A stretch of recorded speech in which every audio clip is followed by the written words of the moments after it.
అంటే ఇప్పుడు బాలయ్య బాబు గారు అనగానే నాకు ఒకటి గుర్తొచ్చింది ఏంటంటే అఖండ మూవీ ఎంత బ్రహ్మాండంగా రీచ్ అయిందంటే జనాల్లోకి వేరే సినిమా హీరోలని ఆదరించినప్పటికీ కూడా చాలామంది బాలయ్య గారిని అరే భలే చేశాడు ఎంత బాగుంది అసలు ఈ సినిమా అన్నారు కదా.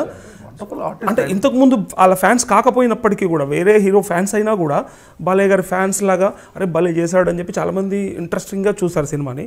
అందులో మెయిన్గా చాలా మట్టుకు మ్యూజికే అంటారు, సినిమాలో సగం జీవం మ్యూజికే పోసింది అంటారు, నిజమంటారు? అంటే అంటే ఆ సీన్ డైరెక్టర్ అల్టిమేట్గా డైరెక్టర్ బోయపాటి గారు ఆయన స్క్రీన్ ప్లే అలా ఉంటుంది. ఆ మేకింగ్ స్టైల్ కానీ ఆర్టిస్ట్ అంటే బాలయ్య బాబు చేయటం కూడా అంటే వాళ్ళిద్దరూ కరెక్ట్గా డైరెక్టర్ అండ్ ఆర్టిస్ట్ ముఖ్యమైన క్యారెక్టర్ అది. ఈశ్వర క్యారెక్టర్ అది, అఘోరా క్యారెక్టర్ చాలా ముఖ్యమైన క్యారెక్టర్ కదా అది. దానికి మ్యూజిక్ కూడా బాగా బ్యాక్గ్రౌండ్ ఎన్హాన్స్ చేసింది. ఏంటి మొత్తం శ్లోకాలు మంత్రాలు వాటిని పెట్టేసరికి ఆ ఇంపాక్ట్ ఫుల్గా అలాగా అది డైరెక్టర్స్ మెయిన్గా ఆ visual and the music Thaman వాళ్ళకే వెళ్తున్నది.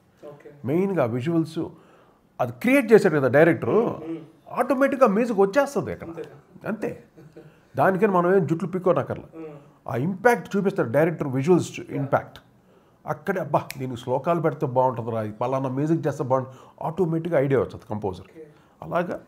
కానీ దీంట్లో ఎక్కువగా శ్లోకాలు వాడటం చూసి ఒక అట్మాస్ఫియర్ క్రియేట్ అయ్యింది. ఆ బ్యాక్గ్రౌండ్ స్కోర్ కూడా చాలా బ్యూటిఫుల్గా అంటే దాన్ని ఇట్లా ఇన్వాల్వ్ అయ్యేలాగా అదే ఇన్వాల్వ్. ఎందుకంటే ఇప్పుడు సౌండ్ సిస్టమ్ కూడా మీకు అలాగ వచ్చేసింది, ఏది ఫుల్ డిటిఎస్ డాల్బీలు చెప్పాను కదా అట్మాస్ అనేది. ఈ సౌండింగ్ కూడా ఇంపాక్ట్ ఇస్తుంది ఫుల్ హోల్ థియేటర్లో.